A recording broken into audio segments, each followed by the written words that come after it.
오늘 세미나는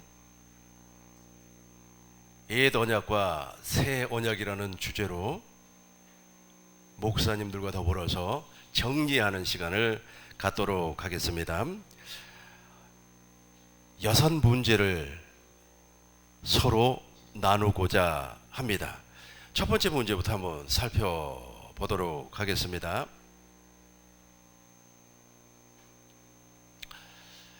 옛 언약을 세운 배경, 우리 주경중 전도사님께서 이 부분에 대해서 좀 설명해 주시기 바랍니다.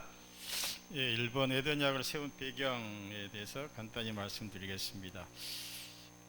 애굽에서 출애굽했던 이스라엘 백성들이 홍해를 건너서 시내산 아래에 거했습니다. 그리고 하나님께서 이스라엘 백성, 특별히 모세를 이렇게 불러 올렸습니다. 모세를 불러 올렸는데, 그리고 모세를 통해서 하나님께서 이스라엘 백성들에게 하나님께서 율법을 이렇게 전달해 주시려고 합니다. 그런데 하나님께서 불 가운데서, 시내산에서 불 가운데서 일어나니까 이스라엘 백성들이 굉장히 그걸 갖다 두려워했습니다. 그래서 백성들이 모세에게 이르기를, 모세 당신이 하나님께 가서 하나님의 말씀을 듣고 우리에게 전달해 주면 우리가 그걸 다 지키겠노라 라고 이야기했습니다. 그래서 모세가 다시 하나님께 올라가서 하나님의 백성들이 하나님께 주신 이 법을 이렇게 백성들이 들었던 이야기를 전달을 해줍니다. 그랬더니 하나님께서 모세에게 하나님께서 율법을 허락해 줍니다. 그래서 모세가 율법을 듣고 백성들에게 전달해 주게 됩니다. 그래서 이 가운데 모세가, 사람인 모세가 서서 이렇게 전달을 하게 되는 배경입니다. 네, 고맙습니다. 우리 신명기 5장 4절로 5절 우리 같이 한번 읽겠습니다. 여호와께서 산 위 불 가운데서 너희와 대면하여 말씀하시매 그때 너희가 불을 두려워하여 산에 오르지 못하므로 내가 여호와와 너희 중간에 서서 여호와의 말씀을 너희에게 전하였노라. 여호와께서 가라사대. 아멘. 첫 번째 언약을 세운 배경은 하나님께서 불 가운데 강림을 했어요. 이스라엘 백성들이 불을 무서워해서 산에 오르지 못하고 하나님과 이스라엘 사이에 모세가 중간에 끼어서 서서 하나님의 말씀을 듣고 이스라엘 백성에게 전파했습니다. 이스라엘 백성들이 아멘을 했어요. 그래서 그 언약이, 첫 번째 언약이 세워졌습니다. 이렇게 첫 번째 언약이 이렇게 세워졌는데, 이 첫 번째 언약으로 사는 사람들의 특징이 무엇이냐면 하나님의 말씀을 사람에게 듣고 그것을 지켜서 의롭고 거룩하고 선하게 살려고 합니다. 이것이 잘못됐다는 거죠. 그러나 첫 번째 언약도 하나님께서 주신 언약이기 때문에 언약 자체는 문제가 없습니다. 두 번째로 살펴볼 것은 옛 언약, 즉 모세의 율법을 기록한 목적, 이 목적을 우리 이대진 목사님께서 설명해 주시겠습니다. 옛 언약의 목적을 간단하게 말씀드리겠습니다. 옛 언약은 두 돌판에 기록하기 위해서 돌비라고도 합니다. 또 새 언약은 우리 마음판에 기록해서 신비라고도 얘기하죠. 그래서 요한복음 1장 17절 말씀 보면은 율법은 모세의 말미암아 주어진 것이요 은혜와 진리는 예수 그리스도로 말미암아 온 것이라고 말씀되어 있습니다. 우리가 오늘 여기서 천국 복음에서 듣고 몇 년 동안 수요당했는데, 복음을 알기 전에는 그 율법을 내가 지키려고 노력을 많이 했어요. 금식도 하고 새벽기도 하고 열심히 했는데, 그러나 그 복음을 이제 알고서부터 인간의 노력에서는 우리가 그 옛 언약을 지킬 수 없다. 그냥 그리스도로 인도하는 모학 선생이 이렇게 말할 뿐이지, 또한 내가 철저한 율법을 통해서 죄인이라는 걸 깨닫는 거기까지 한계가 있지 내가 지킬 수 없다는 거. 인간 어느 누구도 육신의 생명으로는 지킬 수 없는 게 율법입니다. 근데 이 우리가 그 복음을 알기 전에는 부진해 있었어요. 뭐 노력도 하고 산에 가서 기도도 안 되더라고요. 근데 복음을 깨달으면서 또 내가 죄인이구나 이걸 철저하게 하면서 육신의 생명을 이 예약도 거룩하고 복음도 거룩하지만 둘 다 거룩한데 거룩한 율법 왜 하나님께서 주느냐? 우리가 율법을 통해서 다시 한번 말씀드리는데 죄인이라는 걸 철저히 깨달아서 하나님 앞에 무릎 꿇고 자기를 낮추는 작업을 하기 위해서 율법을 주는 목적입니다. 예, 감사합니다. 네, 고맙습니다. 옛 언약 모세의 율법을 우리에게 주신 목적은 내가 하나님의 계명을 지킬 수 없는 인간이라고 하는 사실을 깨닫고 그리스도 예수에게로 인도하는 몽학 선생 그 역할을 한다는 것이 확실하게 믿어지게끔 우리에게 옛 언약을 주었습니다. 우리 갈라디아서 3장 24절 한번 읽어보겠습니다. 이같이 율법이 우리를 그리스도에게로 인도하는 몽학 선생이 되어 우리로 하여금 믿음으로 말미암아 의롭다함을 얻게 하려 함이라. 아멘. 세 번째로 살펴볼 것은 주님께서 십자가에서 율법에 무엇을 피해버렸어요? 과연 율법에 무엇을 피해하셨을까요? 우리 이금수 목사님께서 말씀해 주시겠습니다. 율법의 본질은 하나님 사랑과 이웃 사랑이라고 말씀하셨습니다. 따라서 율법의 본질은 피할 수가 없습니다. 그러나 율법의 본질을 망각하고 육신의 생명으로 율법을 지켜 하나님께 복을 받으려는 그 행위를 피하셨다는 겁니다. 육신의 생명은 하나님과 원수가 되기 때문에 율법을 지킬 수가 없습니다. 오직 우리 마음의 할례를 받아서 하나님의 생명으로 된 사람만이 율법의 요구를 이룰 수가 있다는 것입니다. 신명기 30장 6절 말씀에 내 하나님 여호와께서 내 마음에 할례를 베푸사 너로 마음을 다하고 뜻을 다하여 하나님을 사랑하게 하사 생명을 얻게 하여 주신다고 말씀하셨습니다. 그래서 우리는 생명으로 거듭난 자만이 우리가 율법을 요구를 다 이룰 수가 있다는 것입니다. 이상입니다. 네, 고맙습니다. 예수님께서 십자가에서 율법의 행위를 폐해버렸어요.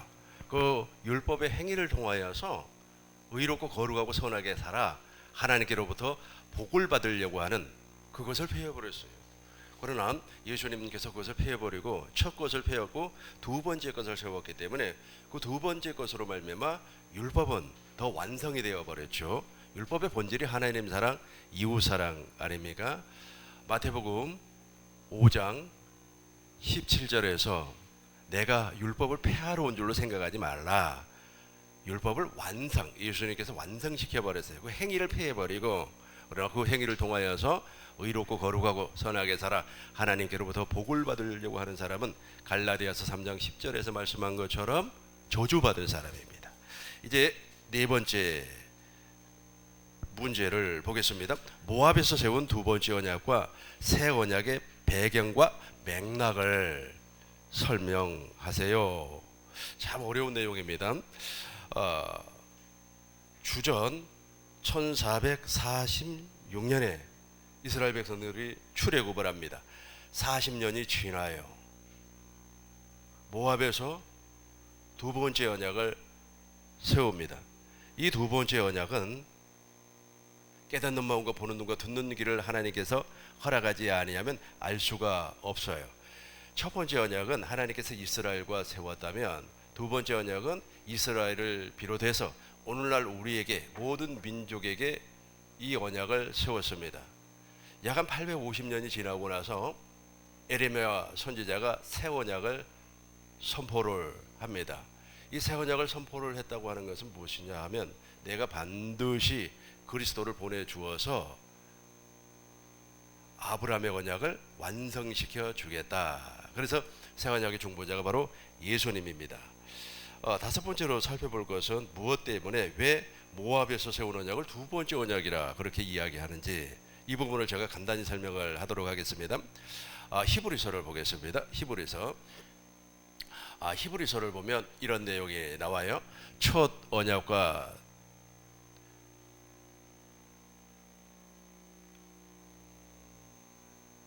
첫 언약이 무흠하였더라면 두 번째 것을 세울 이유가 없다라는 말씀이 나옵니다. 그러니까 히브리서 기자는 시내산 호렙산 언약을 첫 언약이라고 하였고, 첫 언약이 무흠하였더라면 둘째 것을 요구할 것이 없다 그래요. 그러니까 둘째 것이라고, 둘째 것. 그러니까 모압에서 세운 언약을 둘째 것, 이렇게 말씀을 하고 있습니다. 그리고 히브리서 10장 9절에서는 하나님의 뜻, 예수님께서 하나님의 뜻을 이루러 오셨는데 첫 것을 폐하면 둘째 것을 세우기 위하여서 십자가에서 죽으셨다, 그렇게 말씀을 하고 있습니다. 그래서 이걸 종합해서 정리를 하자면 모압에서 세운 언약을 둘째 것이라고 하고, 그리고 그 둘째 것을 바탕으로 해서 세운 언약을 새 언약이라고 하니까 두 번째 언약은 모압에서 세운 언약과 새 언약이 되는 겁니다. 반대로 첫 번째 언약은 시내산 언약, 즉 호렙산 언약이 되는 거죠. 이 호렙산 언약, 시내산 언약은 조건이 있어요. 이걸 다 지키면 복을 받지만 지키지 못하면 저주를 받는다. 그러나 모압에서 세운 둘째 것, 즉 두 번째 언약, 새 언약은 저주가 없어요. 믿으면 하나님께서 그대로 이루어 주시는 겁니다. 예수님이 새 언약의 중보자로 오셔가지고 십자가에서 모든 것을 다 이루시고 부활하시고 하늘 성소에서 완전한 속죄를 이루시고 성령 안에서 생명을 주시는 그리스도의 영으로 오셔서 바로 이것을 이루어 주는 겁니다. 두 번째 언약을 내 안에서 이루어 주시는 겁니다. 이제 다섯 번째, 여섯 번째 내용을 한번 살펴보도록 하겠습니다. 둘째 것, 즉 두 번째 언약과 새 언약의 내용을 우리 최재선 목사님께서 설명해 주시기 바랍니다. 두 번째 언약의 내용은 신명기 30장 6절에 기록되어 있습니다. 내 하나님 여호와께서 내 마음과 내 자손의 마음에 할례를 베푸사 너로 마음을 다하며 성품을 다하여 내 하나님 여호와를 사랑하게 하사 너로 생명을 얻게 하실 것이며, 이렇게 하나님께서 두 번째 언약을 미리 말씀해 주셨는데, 이 내용이 예레미야 선지자랑 에스겔 선지자를 통해서 주님이 다시 말씀해 주십니다. 자, 예레미야 31장 31절로 32절 말씀.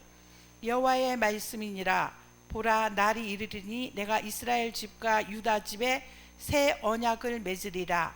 이 언약은 내가 그들의 조상들의 손을 잡고 애굽 땅에서 인도하여 내던 날에 맺은 것과 같지 아니할 것은 내가 그들의 남편이 되었어도 그들이 내 언약을 깨뜨렸음이니라. 여호와의 말씀이니라. 또 에스겔서 36장 26절로 27절도 새 언약이 기록되어 있습니다.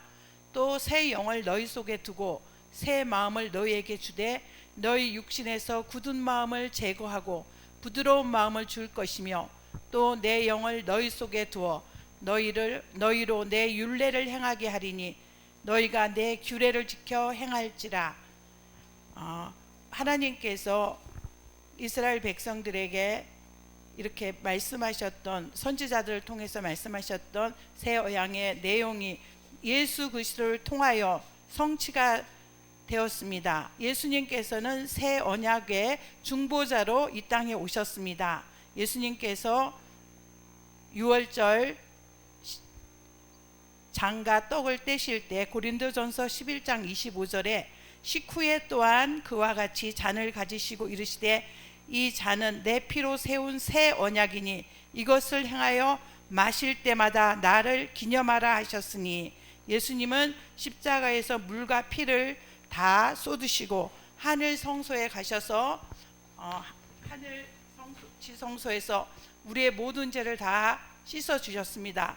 그리고 성령으로 우리 안에 오셔서 하나님께서 약속하신 아버지의 마음을 우리에게 주셔서 우리가 새 언약이 이루어져서 이제 우리 예수님께서 우리 마음에 계셔서 자든지 깨든지 예수님과 함께 살 수 있는 우리가 되게 하셨습니다. 감사합니다. 네, 고맙습니다.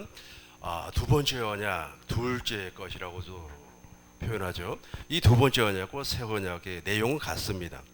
두 번째 언약의 내용이 무엇입니까? 마음에 할례를 베풀어서 하나님을 사랑하고 생명을 주실 것이다. 이제부터는 하늘로 올라가지도 말고 땅으로 내려가지도 말고 저 바다 가운데 가지도 말고 믿음의 말씀이, 생명의 말씀이 어디에서 들려오는 겁니까? 내 안에서. 신명기 30장 11절과 12절, 13절, 14절에서 그렇게 말씀을 하고 있단 말이에요. 그러니까 내 안에서 주님께서 말씀을 하시겠다. 새 언약도 동일합니다. 새 언약도 마음의 할례가 이루어져야 되겠죠. 그리스도의 할례가 이루어져야 되겠죠. 하나님의 법을 우리의 생각에, 우리의 마음에 기록을 해버린다는 거예요. 그러니까 첫 번째 언약은 돌판에다가 기록을 했지 않습니까? 그래서 의문이라고 그렇게 말을 하고, 고린도후서 3장 6절에서 의문은 죽이는 거예요. 죽이는 거예요. 자기도 죽이고 사람도 죽이는 겁니다. 그래서 우리 마음에다가 하나님의 법을 기록을 해요. 하나님의 법은 하나님 사랑, 이웃 사랑입니다. 마태복음 22장 35절부터 40절 내용을 보니까 이런 내용이 나와요. 어떤 사람이 예수님에게 질문을 합니다. 예수님, 계명 중에 제일 큰 것이 무엇입니까? 그랬더니 우리 주님께서는 마음을 다하고 뜻을 다하고 성품을 다해서 하나님을 사랑하고 이와 같이 이웃을 내 몸과 같이 사랑하라. 네 자신처럼 사랑해라. 이것이 율법과 선지자의 강령이니라. 이렇게 말씀을 하셨단 말이에요. 그러니까 언약의 본질은 하나님 사랑, 이웃 사랑이에요. 하나님을 사랑하고 이웃을 사랑하려면 마음의 할례, 그러니까 옛사람으로는 불가능하다는 거죠.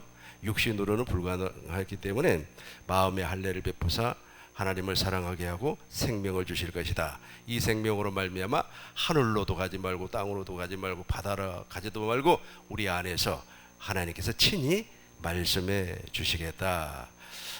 새 언약은 우리의 법을, 하나님의 법을 우리 마음에, 우리 생각에 기록을 하고 작은 자로부터 큰 자까지 하나님을 알게 해주겠다. 알게. 마음의 할례가 이루어지니까 당연히 하나님을 알 수가 있겠죠. 알게 해주시겠다. 이것이 바로 새 언약의 내용입니다. 이 새 언약의 내용 가운데 또 하나가 있어요. 그것이 무엇이냐면 이렇게 해서 마음의 할례, 그리스도의 할례가 이루어져 버리면 하나님께서 우리의 죄를 무지 안 해요.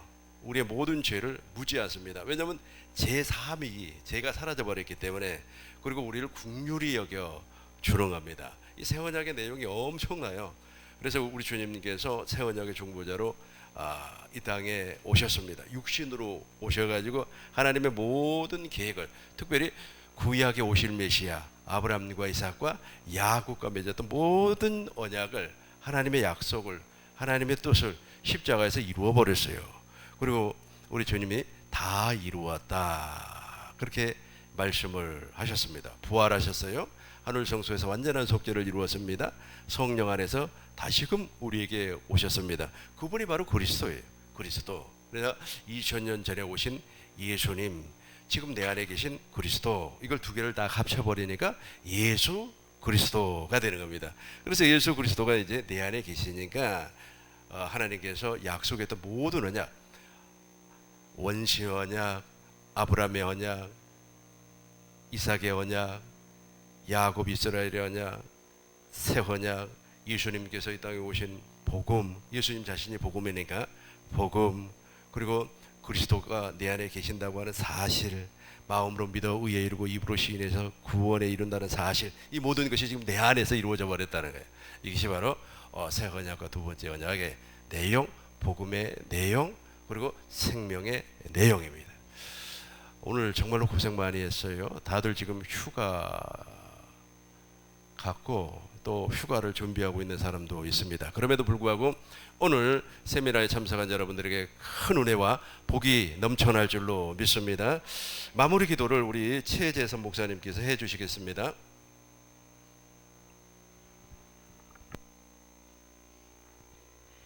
할렐루야. 고맙고 감사하신 하나님, 이 무더운 폭염 속에서도 우리의 생명을 지켜주시고 우리의 마음을 지켜주셔서 참으로 주님을 사랑하는 마음으로 주님의 말씀을 듣고자 이곳에 모인 우리를 주님 기억하여 주시옵소서.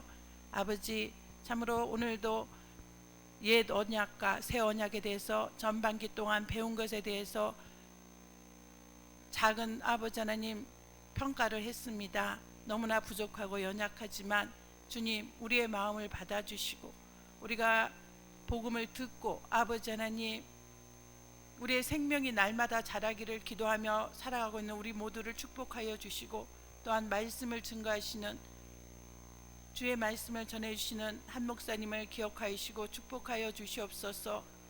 날마다 우리의 마음이 주님만을 바라보기를 원합니다. 우리의 생명이 날마다 자라가길 원합니다. 우리가 예수 그리스도의 장성한 믿음의 분량에 자라기를 원합니다. 우리를 궁일이 여기시고 우리를 축복하여 주시옵소서. 우리의 생명과 주인이 되신 우리 주 예수 그리스도 이름으로 기도드렸습니다. 아멘. 네, 수고들 하셨고요. 휴가들 잘 다녀오세요. 휴가 비가 없으면 나에게 이야기해 주시기 바랍니다. 고맙습니다. 너무너무 수고하셨어요. 우리 하나님께 영광의 박수를 드리겠습니다.